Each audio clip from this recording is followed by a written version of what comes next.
Hi everyone, welcome to my YouTube channel. आज के हम इस वीडियो में रिफ्लेक्शन ऑफ लाइट पर 20 इंपॉर्टेंट क्वेश्चंस को करने वाले हैं जो आपके एग्ज़ाम के लिए बहुत ही इंपॉर्टेंट है। तो चलते हैं, पहला क्वेश्चन हम देखते हैं। जब प्रकाश की किरणें एक माध्यम से दूसरे माध्यम में प्रवेश करती हैं तो उसकी गति में यानी स्पीड में परिवर्तन का कारण वो अपने मूल पद से विचलित हो जाती है। तो इस घटना को क्या कहते हैं? तो ऑब्वियस सी बात है कि इस घटना को हम प्रकाश का अपवर्तन कहते हैं, क्योंकि प्रकाश का अपवर्तन के लिए हमें दो माध्यम की आवश्यकता होती है। एक माध्यम से जब दूसरे माध्यम में जाता है तो अपने मूल पद से क्या हो जाता है, किरणें विचलित हो जाती हैं। तो इसका ऑप्शन क्या हुआ हमारा? C number is correct answer. Okay, next question की तरफ आगे बढ़ते हैं। नंबर दो, क्वेश्चन नंबर दो देखिए। एस्नेल का नियम किससे संबंधित है? आप याद कीजिए कि एस्नेल का लॉ आपने पढ़ा होगा, और एस्नेल का जो नियम है वो प्रकाश का अपवर्तन से संबंधित है। क्यों? क्योंकि जब एक माध्यम से दूसरे माध्यम में जब लाइट जाती है तो अपने मूल पथ से विचलित हो जाती है। ठीक है, और हम जब इसका नियम पढ़े थे, प्रकाश का अपवर्तन के दो नियम होते थे, तो उसमें जो है हमारा जो सेकेंड नियम है वही हमारा स्नेल्स लॉ है। ठीक है, तो ये हमारा प्रकाश का अपवर्तन से क्या है, प्रकाश अपवर्तन से रिलेटेड है। तो इसका ऑप्शन क्या हो जाएगा जी? C number is correct. आइए क्वेश्चन नंबर 3 की तरफ चलते हैं, आगे बढ़ते हैं, मूव करते हैं। क्वेश्चन नंबर 3 का रहा है, यदि प्रकाश की किरण सघन माध्यम से विरल माध्यम में जाती है। याद रखिए, सघन से विरल। सघन माध्यम किसको बोलेंगे? वह मीडियम जिसमें प्रकाश का जो वेग होता है वो क्या होता है, प्रकाश का जो वेग होता है कम होता है। और विरल मतलब उसके अपेक्ष उसके रिलेटिव में क्या होता है, ज़्यादा होता है। जैसे दो एग्जांपल लेके चलते हैं। जैसे मान लीजिए कांच ले लिए और एक ले लिए वाटर। ठीक है, तो कांच हमारा सघन हो जाएगा, वाटर में स्पीड क्या होगी, इसकी ज़्यादा होगी। अब क्वेश्चन कह रहा है, यदि प्रकाश कह रहा है, जो प्रकाश जो है सघन माध्यम से विरल माध्यम में जब जाता है तो क्या होता है? तो अभिलंब से दूर भागता है कि अभिलंब की ओर मुड़ जाता है? तो अब ये से बात है, जब सघन से विरल में जाएगा, मान लीजिए सघन से विरल में आएगा, यानी कम स्पीड से ज़्यादा स्पीड जब जाएगा तो अब ये से बात है वो अभिलंब से दूर भागेगा। अभिलंब से क्या मारेगा? दूर भागेगा। तो अभिलंब यानी देखिए यहाँ पर अभिलंब से दूर हट जाएगी, यानी B number is correct option. कैसा जी? बी करेक्ट है। नेक्स्ट बात करते हैं, क्वेश्चन नंबर 4 की तरफ चलते हैं। देखिए, हम लोग क्या कर रहे हैं, इस वीडियो में रिवीजन कर रहे हैं। आप अपने सोचिए इसको कैसे आप सॉल्व करेंगे, और इसका आंसर अपने आप में दे दीजिए। और उसके बाद हम जब इसको डिटेल करेंगे, जब इसको सॉल्व करेंगे तो आसानी से आप क्या कर पाएंगे, उसको मिला पाएंगे। ठीक है, किसी माध्यम का अपवर्तनांक किस पर निर्भर करता है? रिफ्रैक्टिव इंडेक्स आप जानते होंगे, हम मीडियम का रिफ्रैक्टिव इंडेक्स होता है, और रिफ्रैक्टिव इंडेक्स के कारण ही उसमें स्पीड ऑफ लाइट डिपेंड करती है कि स्पीड ऑफ लाइट कैसी होगी। ठीक है, उसकी कितना बेंड होगी, कितना बेंड नहीं होगी। तो किसी माध्यम का अपवर्तनांक किस पर निर्भर करता है? माध्यम के तापमान पर, प्रकाश का तरंगदैर्घ्य पर, माध्यम की प्रकृति पर। यस, माध्यम की प्रकृति पर भी निर्भर करेगा कि माध्यम किस प्रकार का बना हुआ है। प्रकाश का रंग उसके वेवलेंथ पर भी निर्भर करेगा, और माध्यम का टेम्परेचर क्या है, ज़्यादा है कि कम है। यानी इसका आंसर हम जाएंगे किसकी तरफ, यानी डी की तरफ। डी इज करेक्ट आंसर, उपयुक्त सभी में से सभी होगा। ठीक है, क्वेश्चन नंबर 5 देखिए। क्वेश्चन नंबर 5 देखिए कि 5 नंबर, अपवर्तनांक जो रिफ्रैक्टिव इंडेक्स की यूनिट होती है। वेरी इंपॉर्टेंट क्वेश्चन है एग्जाम के पॉइंट ऑफ व्यू से, आप समझ सकते हैं। कह रहा है कि अपवर्तनांक का रिफ्रैक्टिव इंडेक्स का जो हमारा यूनिट होता है वो क्या होता है? तो प्रति मीटर पर सेकेंड होता है, सेंटीमीटर होता है, डायप्टर होता है, इनमें से कोई नहीं। देखिए, इसका आंसर जो होगा आप समझ चुके होंगे, डी ऑप्शन होगा। बिकॉज ऑफ, क्योंकि इसका जो है डायप्टर नहीं होगा, सेंटीमीटर नहीं होगा, मीटर पर सेकंड नहीं होगा, क्योंकि इस मिनट ये यूनिट लेस है। क्योंकि दो राशियों का क्या है, ये क्या है, डिवाइड होता है। जैसे मान लीजिए रिफ्रैक्टिव इंडेक्स है ना, यानी दो राशियों का अनुपात होता है, और जब दो राशियों का अनुपात होगा तो उसका यूनिट कट जाता है। यूनिट क्या हो जाता है? कट जाता है। तो इसलिए यूनिट लेस हो जाता है, ये यूनिट लेस है। क्या जी? यूनिट लेस, यानी D number is correct. Question number 6 की तरफ बढ़ते हैं, कम समय में ज़्यादा से ज़्यादा क्वेश्चन करना है। अपवर्तनांक म्यू का गणितीय सूत्र है। अब कह रहा है कि जो अपवर्तनांक हमने जो डिफाइन किया है अपवर्तनांक, वो जहाँ सी निर्वात में प्रकाश की चाल है, और वी जो है वो क्या है, वी क्या है, माध्यम में प्रकाश की गति है। तो आप जानते हैं कि अपवर्तनांक का फॉर्मूला म्यू बराबर क्या होता है जी? बताइए क्या होता है जी? सी बाई वी, प्रकाश का वेग बट्टा किसी माध्यम में प्रकाश का वेग या चाल, जो भी बोलिए। इसमें देखिए कौन सा ऑप्शन सही है, हमें सी नंबर इज करेक्ट लग रहा है। C number is correct, C number is correct. Okay, question number 7 की तरफ आगे बढ़ते हैं, मूव ऑन करते हैं। क्वेश्चन नंबर 7 की तरफ आगे बढ़ते हैं।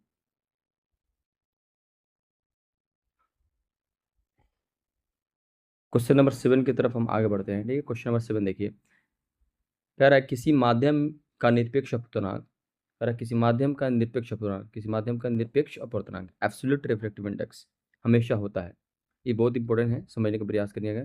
देखिए, जब तक एब्सोल्यूट रिफ्रैक्टिव इंडेक्स की जो बात होती है, वो हमेशा जो होता है, याद रखिएगा, जो हमेशा होता है वो कह रहा है कि इसको ऑप्शन दिया है नंबर 0, यानी ए का 0 है, कह रहा है कि बी का 1 के बराबर, 1 से अधिक, 1 से कम।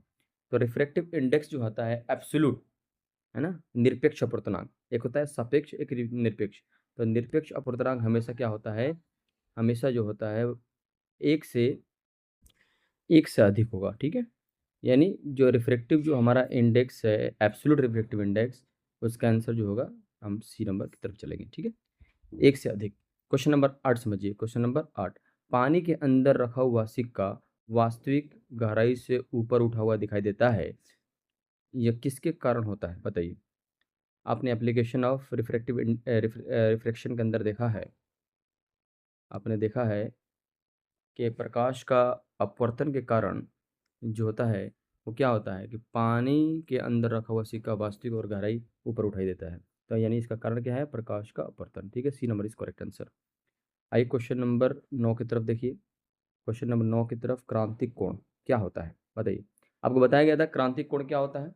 तो क्रांतिक कोण जो होता है, क्रिटिकल जो एंगल होता है, कि कहता है कि आपतन कोण के संगत जो अपवर्तन कोण का मान, आपतन कोण के संगत, आपतन कोण के संगत अपवर्तन कोण का मान अगर 90 डिग्री हो जाए तो उसी आपतन कोण को हम क्रिटिकल एंगल कहते हैं। जैसे एग्जांपल, ये हमारा लाइन है, ठीक है। अब मान लीजिए हम यहाँ से हम लाइट भेज रहे हैं, पर अपवर्तन हो गया, और ये आने के बाद रिफ्लेक्शन ऐसे हो गया 90 डिग्री पर, यहाँ पर 90 डिग्री बन गया, दिख रहा है ना। तो इसी एंगल को हम क्रिटिकल एंगल कहते हैं, आईसी। क्या कहते हैं जी, आईसी, क्रिटिकल एंगल कहते हैं इसी एंगल को। यानी आपतन कोण के संगत अपवर्तन कोण का जो मान होगा 90 डिग्री अगर होता है तो उसको हम क्रिटिकल एंगल कहते हैं। तो आपतन कोण जब अपवर्तन कोण 90 डिग्री हो तो यानी B number is correct answer, B number is correct. Question number 10 की तरफ देखिए, कि जब प्रकाश की किरणें, जब प्रकाश की किरणें, जब प्रकाश की किरणें एक माध्यम से दूसरे माध्यम में प्रवेश करती हैं तो निम्नलिखित, निम्नलिखित जो है विशेषता नहीं बदलती है। निम्नलिखित की विशेषता नहीं बदलती है। किसकी विशेषता नहीं बदलती है, देखिए कौन सी विशेषता नहीं बदलती है। तो हम जानते हैं कि जब प्रकाश एक माध्यम से दूसरे माध्यम में जाती हैं तो प्रकाश की जो है फ्रीक्वेंसी जो होती है, वह आवृत्ति जो होती है नहीं बदलती है। आवृत्ति कभी नहीं बदलेगी। वेलोसिटी बदल सकती है, वेवलेंथ बदल सकता है, दिशा बदल सकती है, लेकिन आवृत्ति नहीं बदलेगी, फ्रीक्वेंसी नहीं बदलेगी। तो इसका आंसर कौन सा हुआ, इसका आंसर कौन सा हुआ, तो इसका आंसर है frequency 3। C number is correct, C number is correct. आगे बढ़ते हैं 11 नंबर क्वेश्चन की तरफ। पूर्ण आंतरिक परावर्तन, टोटल रिफ्लेक्शन ऑफ लाइट के लिए आवश्यक शर्तें क्या है। ऑब्वियस सी बात है। तो मैं बता देता हूँ आवश्यक शर्तें क्या हैं। कि पूर्ण आंतरिक परिवर्तन के लिए आवश्यक शर्तें है कि प्रकाश सघन माध्यम से विरल माध्यम में जाना चाहिए, और क्रांतिक कोण का मान जो है, क्रांतिक कोण का जो मान है, यानी आपतन कोण का जो मान है क्रांतिक कोण से अधिक होना चाहिए। इन दो कंडीशंस हैं। इसमें आप देखिए कौन सा कंडीशन है। ऑप्शन ए बोल रहा है प्रकाश को विरल माध्यम से, प्रकाश को विरल माध्यम से सघन माध्यम में जाना चाहिए, प्रकाश को सघन से विरल माध्यम में जाना चाहिए, आपतन कोण क्रांतिक कोण छोटा होना चाहिए, तो गलत हो गया। यानी प्रकाश सघन माध्यम से विरल माध्यम में जाना चाहिए। हमारा B number is, B option is correct, B option is correct, B option is correct. आइए क्वेश्चन नंबर 12 समझते हैं। हीरे का चमकना, है ना, किसका एक उत्कृष्ट उदाहरण है, यानी एक अच्छा एग्जाम्पल है। हीरे का चमकना, तो हीरा हम जानते हैं total internal reflection of light के कारण चमकता है, यानी कुल पूर्ण आंतरिक परावर्तन के कारण चमकता है। तो इसका आंसर जो होगा, आप किसके साथ जाएंगे, सी नंबर के साथ जाएंगे, यानी सी ऑप्शन हमारा सही होगा। पूर्ण आंतरिक परिवर्तन के कारण हीरा चमकीला होता है, यानी चमकीला प्रतीत होता है। क्वेश्चन नंबर 13 की तरफ आप देखिए। आप रिवीजन कर रहे हैं, याद करने की कोशिश कीजिए, है ना, आसान है, अपने मन में इसका आंसर दीजिए, और जब हम बात कर रहे हैं तो इस पर बात किया जाए, ठीक है। लेंस के कार्य करने की सिद्धांत क्या है, लेंस किस सिद्धांत पर कार्य करता है? क्या प्रकाश का प्रवर्तन के सिद्धांत पर काम करता है, प्रकाश के अपवर्तन के कारण करता है, प्रकाश का परिकिरण पर करता है, क्या प्रकाश का विवर्तन पर करता है? तो आपको समझ में आ चुका होगा, क्योंकि हम जानते हैं कि लेंस के अंदर 2 सतह होती है। लेंस के अंदर कितनी सतह होती है? 2। और प्रकाश एक सतह से दूसरी सतह में जाता है। एक सतह से दूसरी जब सतह में जाएगा, यानी एक जगह से एक माध्यम से दूसरे माध्यम में जा रहा है, एक हवा है और एक लेंस हमारा एक अलग माध्यम है, तो जा रहा, तो वहाँ प्रकाश का अपवर्तन की ही घटना होगी। यानी इसका आंसर जो होगा वो B number is correct. B number is, यानी बी ऑप्शन हमारा करेक्ट होगा। क्वेश्चन नंबर 14 पर विचार कीजिए। एक उत्तल लेंस, देखिए क्वेश्चन नंबर 14, एक उत्तल लेंस की फोकस दूरी क्या होती है? बताइए। उसके साइन कन्वेंशन पर है, चीप परिपाटी पे, कि उत्तल लेंस की जो फोकस दूरी हमेशा धनात्मक होती है और उत्तल लेंस की फोकस हमेशा ऋणात्मक होती है ना? तो इसका आंसर क्या होगा? ऑब्वियस सी बात, इसका आंसर बी होगा। B is correct, B is correct. हम आगे क्वेश्चन की तरफ चलते हैं, कम समय में ज़्यादा से ज़्यादा क्वेश्चन कराना है। लेंस की क्षमता, पावर ऑफ लेंस की इकाई क्या है? पावर ऑफ लेंस की जो इकाई है, हम याद रखिएगा, 4 ऑप्शन आपके सामने नज़र आ रहा होगा। क्या नज़र आ रहा है? कि power of lens metre, centimetre, dioptre, candela. Obvious सी बात है कि हमारा आंसर जो होगा डायप्टर में होगा। ठीक है जी, इसका आंसर डायप्टर होगा। क्या हो जाएगी? पावर ऑफ लेंस की जो क्षमता यानी एसआई मात्रक होता है वो डायप्टर होता है। और डायप्टर हमेशा याद रखिएगा फोकस दूरी मीटर में होनी चाहिए। तब एक फॉर्मूला होता है डायप्टर का, P=1/f, आपने देखा होगा, है ना? और focus should be metre, metre में होना चाहिए, तभी हम ये फॉर्मूला यूज़ कर सकते हैं और डायप्टर इसका आंसर आएगा। क्वेश्चन नंबर 16 देखिए। क्वेश्चन नंबर 16 में क्या दे रहा है? कह रहे यदि प्रकाश की किरण, यदि प्रकाश की यदि प्रकाश की किरण विरल माध्यम से सघन माध्यम, कहाँ से? विरल से सघन माध्यम, यानी विरल में स्पीड ऑफ लाइट ज़्यादा होती है और सघन में उसके रिस्पेक्ट में कम होती है, यानी स्पीड से स्लो में जा रही है, तो अपवर्तन कोण, रिफ्रैक्शन एंगल आपतन कोण की तुलना में क्या होगा? बड़ा होगा कि छोटा होगा कि बराबर होगा कि दुगुना होगा? थोड़ा समझते हैं यहाँ पर। देखिए, मान लीजिए ये कोई हमारा है, ठीक है, और ये मान लीजिए विरल माध्यम है ना, ये हमारा रेयर मीडियम है और ये हमारा डेंसर मीडियम है, ठीक है। अब ये हमारा अभिलंब है, ओके। अब यहाँ से लाइट आ रही है, दिख रहा है? तो ये आपतन कोण हो गया। अब देखिए, जब विरल है स्पीड ज़्यादा है इसकी, यहाँ पर स्पीड ज़्यादा है, और इस मीडियम में जाएगा तो स्पीड ऑब्वियसली कम होगी। ये मान लीजिए हमारा नॉर्मल है, तो स्पीड कम हो जाएगी तो ऑब्वियसली इधर झुक जाएगी। क्यों? कि स्पीड रहती तो इधर जाती पूरा, है ना? तो ये अब अभिलंब की ओर मुड़ जाएगी। तो बताइए ये एंगल जितना था, कि ये एंगल इतना होगा? नहीं होगा, यानी छोटा हो जाएगा। आपतन कोण का मान से क्या हो जाएगा? छोटा होगा। तो इसका आंसर क्या हो जाएगा? B is correct, B is correct, okay. Question number 17 की तरफ चलते हैं। क्वेश्चन नंबर 17 कह रहा है कि 17 में मरीचिका, मिरेस की घटना किसका उदाहरण है? हमने पढ़ा था टोटल रिफ्लेक्शन लाइट में, यानी कुल पूर्ण आंतरिक परिवर्तन, यानी प्रकाश का पूर्ण आंतरिक परिवर्तन में एक एप्लीकेशन था मरीचिका।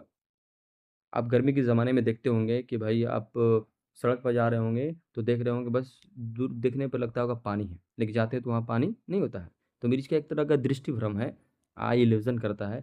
ये क्या होता है, इनमें 2 चीज़ होती है, अपवर्तन और पूर्ण आंतरिक परिवर्तन, दोनों का ये घटना होता है, ठीक है। तो इसका आंसर जो होगा, बहुत अच्छा क्वेश्चन है, वेरी इंपॉर्टेंट क्वेश्चन, ये सी नंबर इसका आंसर होगा, क्योंकि पूर्ण आंतरिक परिवर्तन भी उसके अंदर होता है और अपवर्तन कोण की भी, यानी अपवर्तन का भी घटना घटती है और पूर्ण आंतरिक परिवर्तन की भी घटना घटती है, ठीक है जी। क्वेश्चन नंबर 18 की तरफ चलते हैं। क्वेश्चन नंबर 18, लेंस बनाने के लिए निम्नलिखित में से किस सामग्री का उपयोग नहीं किया जा सकता? यानी लेंस अगर हमको बनाना है तो किस किस चीज़ का इस्तेमाल कर सकते हैं? तो भाई एक हम तो मालूम है कि एक तो कांच का इस्तेमाल कर सकते हैं, दूसरा है हम प्लास्टिक का भी इस्तेमाल कर सकते हैं, और पानी का भी हम किस हद तक कर सकते हैं, प्लास्टिक यूज़ करके उसके बीच में पानी भी लगा सकते हैं। लेकिन मिट्टी के किसी भी हालत में, किसी भी सूरत में हम क्या कर सकते हैं, जो है लेंस बनाने के लिए हम इस्तेमाल नहीं कर सकते हैं। कर सकते हैं क्या? नहीं कर सकते हैं। तो हमारा डी आंसर सही है। क्वेश्चन नंबर 19 समझते हैं। क्वेश्चन नंबर 19, यदि किसी पारदर्शी माध्यम का अपवर्तनांक 1.5 है, कोई पारदर्शी माध्यम है, उसका अपवर्तनांक ऑलरेडी दे चुका है आपको। अपवर्तनांक क्या है? दे चुका है 1.5। तो उस माध्यम में प्रकाश की गति क्या होगी यदि निर्वात में प्रकाश की जो गति है वो कितनी है? 3 × 10⁸ मीटर पर सेकेंड। चलिए इसको हम बना के दिखाते हैं आपको, ठीक है। अब हम जानते हैं कि जो म्यू होता है अपवर्तनांक, जो म्यू होता है वो होता है फॉर्मूला C/V, आपको मालूम है। तो म्यू का जो वैल्यू दिया है 1.5, बराबर जो होगा और सी का जो वैल्यू दिया है वो 3 इंटू 10 के पावर 8, 10 के पावर 8 दिया है ना। और हमें निकालना है v, क्या निकालना है v निकालना है। तो क्या हो जाएगा यहाँ पर समझिए, तो v बराबर इसका आंसर हो जाएगा, जब कैलकुलेशन करेंगे हम तो ये कट जाएगा यहाँ से, देखिए ये हो जाएगा, है ना, ये हो जाएगा 2 और ये हमारा जाएगा 2 गुणे 10 के पावर 8, यानी इसका आंसर हो जाएगा C number is correct, C number is correct, है ना। क्यों काटेंगे हम, ये 30 जाएगा, 15 दूना 30, 15 30 हो जाएगा, 2 हो जाएगा, ठीक है। मैं एक बार आपको समझा देता हूँ, इसको हटा देता हूँ आपको, ठीक है, इसको बैक कर देता हूँ, ध्यान दीजिए, मैं एक बार समझाता हूँ इसको फिर दोबारा आपको। तो इसका आंसर ऑप्शन जो होगा वो क्या होगा, c/2। क्यों, क्योंकि जो हम फार्मूला जब लिखेंगे इसका, अब सपोज दैट आपको देखते हैं फार्मूला n बराबर c/v, ठीक है ना।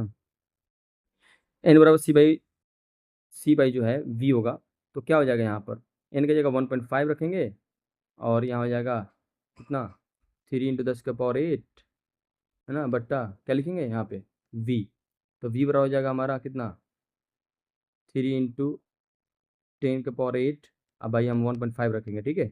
आज इसको पॉइंट उड़ाएंगे तो यहाँ पर 30 हो जाएगा, 15 दूना 30, यानी क्या आ रहा है, 2, 2 × 10⁸ आ रहा है, यानी सी नंबर इज करेक्ट होगा, ठीक है। चलो आगे बढ़ते हैं। क्वेश्चन नंबर 20 देखिए, जब प्रकाश की किरण वायु से कांच में जाती है, वायु से कांच में, यानी वायु क्या है हमारा विरल माध्यम है, कांच क्या है सघन माध्यम है, स्लेब में प्रवेश करती है तो अपनी सामान्य पथ से किधर मुड़ेगी बताओ। जब विरल से सघन की तरफ जाएगी, विरल से यानी हाई स्पीड के साथ आ रही है और स्लो में जाएगी, तो अभिलंब की ओर मुड़ेगी, ऑब्वियस सी बात है, अभिलंब की ओर क्या करेगी, मुड़ेगी, यानी अभिलंब की ओर मुड़ जाएगी, बी नंबर इज करेक्ट। तो बाबू ये हमारा जो है स्टूडेंट से हमारे जो 20 क्वेश्चन हैं और रिफ्रैक्शन ऑफ लाइट पर आधारित थे, और बहुत इंपॉर्टेंट है, एक दो बार देखिए इसको और आप उसको याद कर लीजिए, और ये जो सारे इंपॉर्टेंट है एग्जाम के पॉइंट से बहुत इंपॉर्टेंट है, ओके। फिर हम नेक्स्ट इसी तरह हम एक हर सब्जेक्ट का और हर चैप्टर का हम क्या करेंगे, 20-30 क्वेश्चन बना बनाकर आपको क्या करें, ऑब्जेक्टिव क्वेश्चन याद कराने की कोशिश करेंगे, ठीक है। और कोई प्रॉब्लम है तो आप कमेंट सेक्शन में लिखेंगे, ठीक है। तो थैंक यू सो मच।